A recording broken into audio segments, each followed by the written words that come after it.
बंद कर दिया है। पहलगाम आतंकी हमले के बाद भारत का ये बड़ा एक्शन सामने आया है। तत्काल प्रभाव से पाकिस्तान के साथ आयात को बिल्कुल बंद कर दिया गया है। इस वक्त की बड़ी खबर आपको बता रहे हैं, जहां पाकिस्तान के साथ भारत ने अपने आयात को पूरी तरह से बंद कर दिया है। और ये इस वक्त की बड़ी खबर है, जहां पाकिस्तान को अलग थलग करने के लिए, हर तरीके से पाकिस्तान को कमजोर करने के लिए भारत की तरफ से ये कूटनीतिक कदम उठाए जा रहे हैं, जहां भारत ने पाकिस्तान के साथ आयात पूरी तरह से बंद कर दिया है। तो ट्रेड पाकिस्तान के साथ पूरी तरह से बंद है, आयात निर्यात पूरी तरह से इस पर रोक लगा दी है।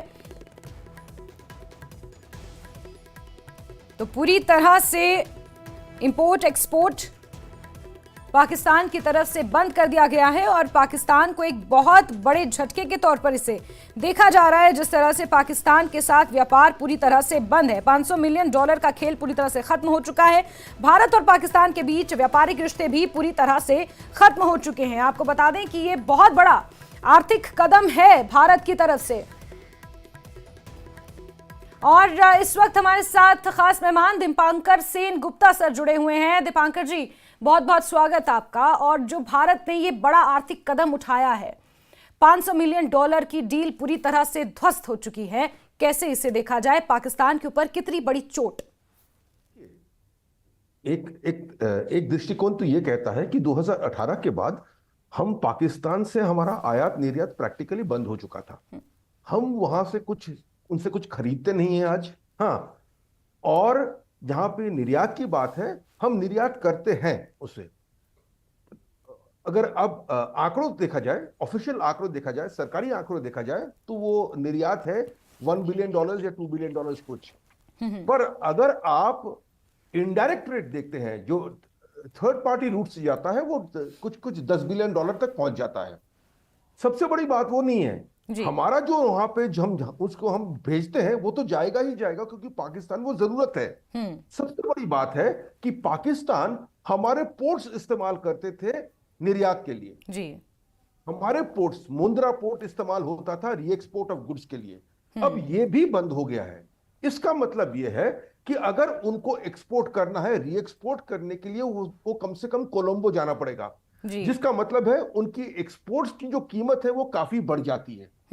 तो इस पे हमारा कोई डाउनसाइड नहीं है, पर पाकिस्तान काफी इनकन्वीनियंस फेस करेगा, खास करके उनकी एक्सपोर्ट्स के लिए, क्योंकि उनको बड़ा ही सर्कमस्टेंशियस रूट से जाना पड़ेगा। बिल्कुल।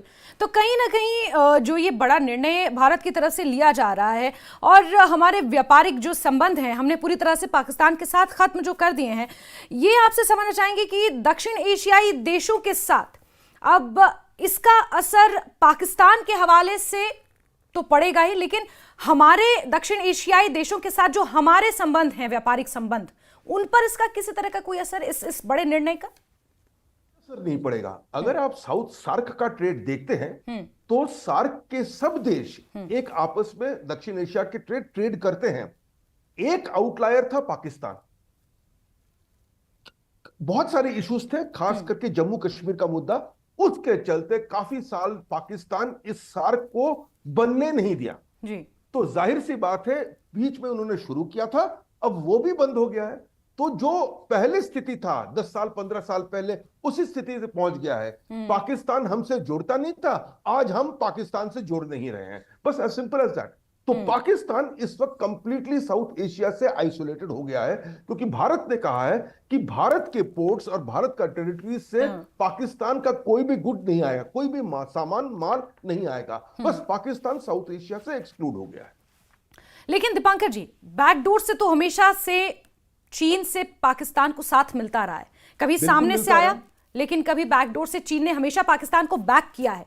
तो जो आर्थिक चोट हम पाकिस्तान के ऊपर करना चाहते हैं इस निर्णय से, क्या वाकई पाकिस्तान के ऊपर इसका कोई फर्क पड़ेगा, या फिर चीन के साथ मिलकर इसकी भरपाई कर लेगा पाकिस्तान? देखिए, चीन की एक मुद्दा हमेशा रहा है, उसूल रहा है, आर्थिक मामलों में चीन हमेशा चीन ही रहा है। अगर पाकिस्तान सोचता है कि चीन से उनको कोई सहायता मिलेगा, तो वो मिलने वाला नहीं है। देखिए, आज जो कर्ज में डूबा हुआ है पाकिस्तान, जी। उसमें सबसे बड़ा हाथ चीन का है। चीन आता है कहता हुआ कि हम आपके देश में इंफ्रास्ट्रक्चर करेंगे। ये ब्रिक्स का जो सिलसिला है, निवेश तो कर दिया, ये कर्ज किसको भुगतना पड़ रहा है? ये पाकिस्तान को भुगतना पड़ रहा है, क्योंकि वो कर्ज कोई काम का नहीं है। पाकिस्तान ने कुछ हफ्ते तक इसको रोका भी है। तो अगर कोई सोचता है कि चीन आर्थिक सहायता देगा तो वो सपनों में जी रहा है, और वो सपना देखना बंद करे तो सबसे बेहतर है। यानी दीपांकर जी, हम कुल मिलाकर कह सकते हैं कि कुछ प्रैक्टिकल रेपरकशंस होंगे इस डिसीजन के, ना कि सिर्फ डिप्लोमेटिक प्रेशर। बिल्कुल होंगे। China, Pakistan is shut out of the south Asian market, ये तो साफ सीधा है। साथ ही साथ ये भी आपसे समझना चाहेंगे कि कितना नुकसान पाकिस्तान को उठाना पड़ सकता है जिस तरह से ये डिसीजन लिया गया है, और कोई ऐसा प्रोमिनेंट सेक्टर जहां पर पाकिस्तान को सबसे ज्यादा चोट होगी, क्योंकि इससे पहले दवाइयों की बहुत ज्यादा सप्लाई होती थी, और उस पे कितना असर पाकिस्तान पर पड़ेगा इस डिसीजन का? दवाई हम पाकिस्तान को बेचते थे, आज बेच नहीं रहे हैं, पर वो रीएक्सपोर्ट होता है, थ्रू यूएई से एक्सपोर्ट होता है। पाकिस्तान की मजबूरी है, इतना सस्ता दवाई उनको नहीं मिलेगा, हमसे खरीदना ही है। रही बात पाकिस्तान को कौन सा चोट पड़ रहा है, वो उनके टेक्सटाइल्स एंड अपैरल पे चोट पड़ रहा है, और ये चोट काफी है। क्यों? क्योंकि अपैरल, गारमेंट्स बनाने का जो इंडस्ट्री है, वो काफी लोगों को आमदनी देता है। इससे काफी लोगों की रोजगार होती है। अगर हमने अपना Mundra port re-export of Pakistani apparel के लिए बंद कर दिया है, तो पाकिस्तान को काफी चोट इस पे पहुंचेगा।